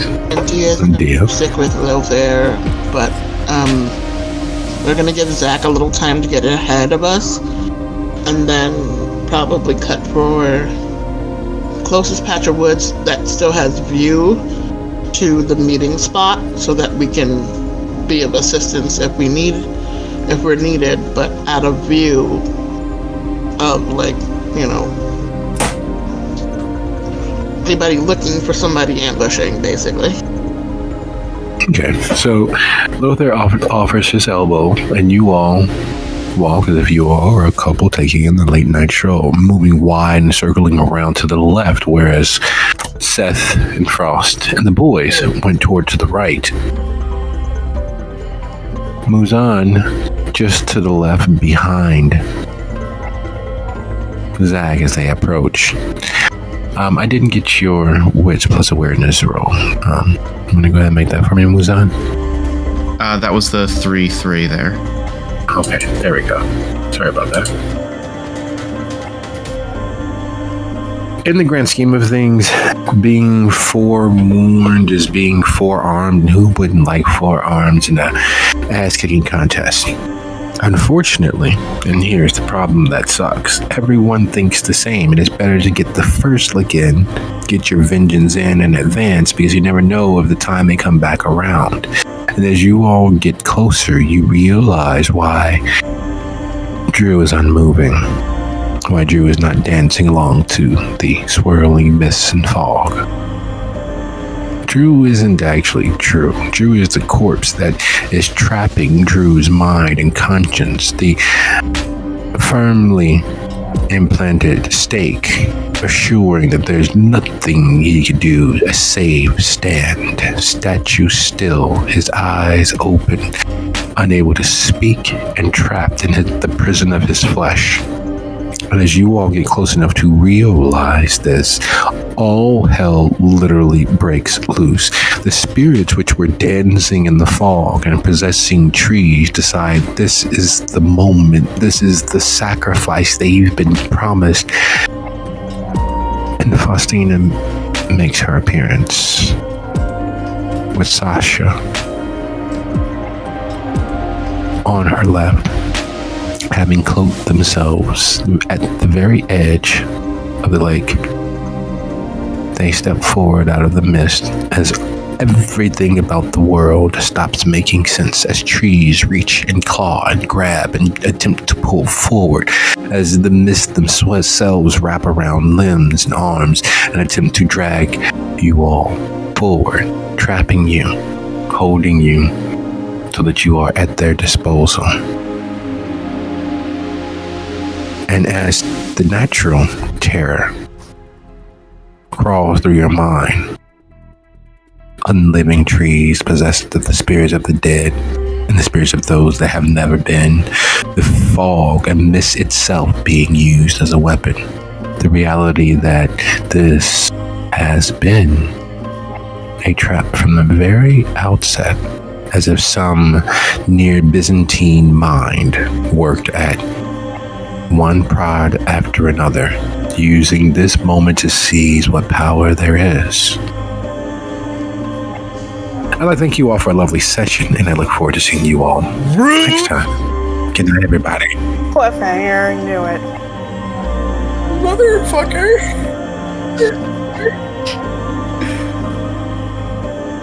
You guys had to see that coming. Jesus. Cliffhangers are our storyteller's specialty. They're like crack. Yeah,